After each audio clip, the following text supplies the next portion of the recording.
CREDAI shelter 2024 Maharashtra का सबसे बड़ा real estate expo. 150 plus developers, 600 plus properties एक ही जगह पे। यहाँ मिलेंगे नासिक के बेस्ट प्रॉपर्टीज और इंडस्ट्री लीडर्स। तो मिलते हैं Thakkers estate, opposite PTC, ABB circle, Trimbak road, Nashik. 20 से 25 दिसंबर 2024। Don't miss it. Shelter visit नहीं किया तो बाद में बोलना मत।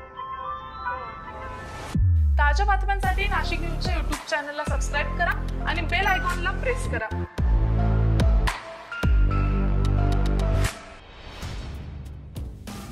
मद्यधुंद अवस्थेत रात्री शिवीगाळ करून धिंगाणा घातल्याच्या रागातून पित्याने आणि भाच्यानं मिळून काठीनं बेदम मारहाण केल्यानं 35 वर्षीय सुनील नानाजी सूर्यवंशी या युवकाचा बुधवारी मृत्यू झालाय। नाशिक रोड पोलिसांनी संशयित पिता नानाजी मोतीराम सूर्यवंशी आणि मयताचा भाचा संशयित गणेश विठोबा जाधव या दोघांना ताब्यात घेतलेला आहे।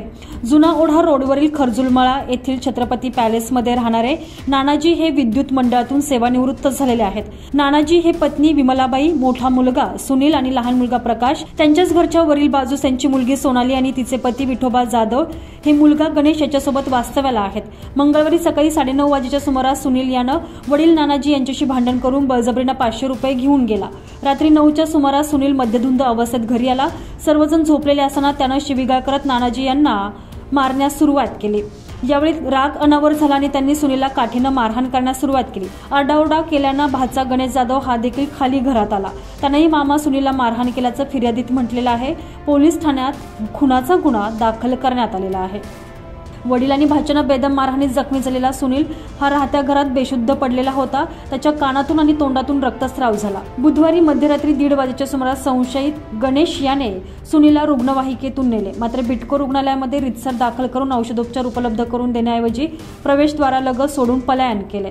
रात्रभर उपचार न मिळाल्यानं सुनील मृत्युमुखी पडला। जर वेळीच उपचार मिळाले असते तर त्याचे प्राण कदाचित वाचू शकले असते, असं पोलिसांनी सांगितलेलं आहे। बिटको रुग्णालयाजवळ दुर्गा उद्यानालगत बुधवारी सकाळी 8:30 वाजेच्या सुमारास ब्लँकेटमध्ये गुंडाळलेल्या अवस्थेत मृतदेह आढळून आल्यानं एकच खळबळ उडाली होती। यावेळी बघ्यांची गर्दी जमली होती। या घटनेची माहिती मिळताच वरिष्ठ पोलीस निरीक्षक अशोक गिरी यांनी पथकासह तात्काळ घटनास्थळी धाव घेऊन मयत सुनील याची ओळख पटवून मृतदेहाचा पंचनामा करत शवविच्छेदनासाठी जिल्हा रुग्णालयात हलवलेले होते। सनी काळे, नाशिक न्यूज, नाशिक रोड।